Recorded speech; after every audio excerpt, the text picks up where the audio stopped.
လူထုဦးလာရဲ့အညာကြီးလက်ပုံမြင်များဒုတိယတွဲစာအုပ်ထဲကယွန်တက်သူဆိုတဲ့ပုံမြင်လေးဖတ်ပြခြင်းပါတယ်။ရှေးတုန်းကအထက်အညာဒေသကတောရွာတရွာမှာကိုသိန်းမောင်ကိုသိန်းဆောင်ဆိုတဲ့တငယ်ချင်း2ယောက်ရှိတယ်။သူတို့ဟာတယောက်ကိုတယောက်အင်မတန်ခင်မင်တယ်။ဘယ်သွားဘယ်လာဘယ်တော့မှခွဲကြတယ်လို့မရှိဘူး။တနေ့တော့ကိုသိန်းဆောင်ဟာသူတို့ရွာထဲကမိန်းမတယောက်နဲ့အိမ်တောင်ကျသွားတယ်။သူ့တငယ်ချင်းကိုသိန်းမောင်လည်းတခြားရွာမှာပြောင်းရွှေ့နေတယ်။3နှစ်လောက်ကြာလာတဲ့အခါကိုသိန်းဆောင်စီကိုသိန်းမောင်အလဲပြန်ရောက်လာတယ်။ကိုသိန်းဆောင်ကမတွေ့ရတာကြာနေပြီတငယ်ချင်းလာမင်းကိုငါမျောနေတာကြာပြီဆိုပြီးစီးကြိုနှုတ်ဆက်ခေါ်တယ်။ကိုသိန်းမောင်ဟာအင်မတန်ယွန်တတ်သူဖြစ်တယ်။အစားတစ်ခုခုတည်းယွန်စရာပါလာရင်ဒါမှမဟုတ်ထမင်းပကံဟင်းပကံတဲ့အမိုက်ဖြစ်တစ်ခုခုပါလာရင်အဲ့ဒီအစားတို့ထမင်းဟင်းတို့ကိုမစားတော့ဘူးစားခြင်းစားပါစေဝမ်းဟာခြင်းဟာပါစေဒီတိုင်းမစားဘဲနေတတ်တယ်ကိုသိန်းဆောင်ဟာသူ့တငယ်ချင်းကိုသိန်းမောင်အကြောင်းအရင်တုန်းကတည်းကသိထားတော့သူမိန်းမကိုရှင်မရေ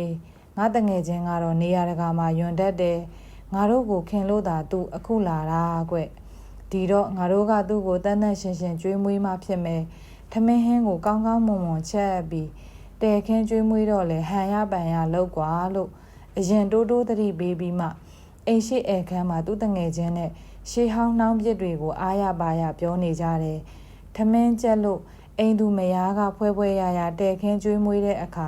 တငယ်ချင်း2ယောက်စကားလက်ဆောင်ကြနေကြရာကထမင်းစားကြတယ်ဒီလိုစားနေကြတော့သူတို့နဲ့ခလန်အိမ်တောက်တနေရာမှာခွေး2ကောင်တကောင်မန်မဲဟိဟောက်လာကြရာကလုံးလားထွေးလားနဲ့တဲမဲကြိုက်ကြတာကိုတွေ့မြင်ကြရတယ်ကိုသိန်းမောင်လည်းခွေး2ကောင်ကြိုက်ကြရာကိုလှမ်းကြည့်မိရာကဟော့ကနေပြိုးတက်လာတော့တယ်ဒီတဲ့တငယ်ချင်းကိုသိန်းဆောင်ကဟာတငယ်ချင်းထမင်းဟင်းတွေထဲကဘာများယွင်စရာတွေ့လို့လဲ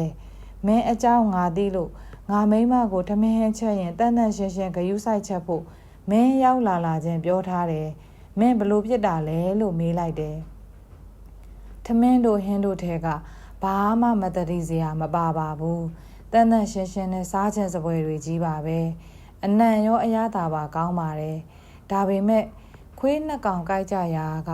သူတို့စအိုထဲကမစင်တွေမတော်တဆထွက်လာမှလားလို့မြင်အောင်မိတာနဲ့ပြို့တာပါကွာလို့ပြန်ပြောလိုက်တယ်စာဖတ်သူကျမလှိုင်းမှာဖြစ်ပါတယ်ကျေးဇူးတင်ပါတယ်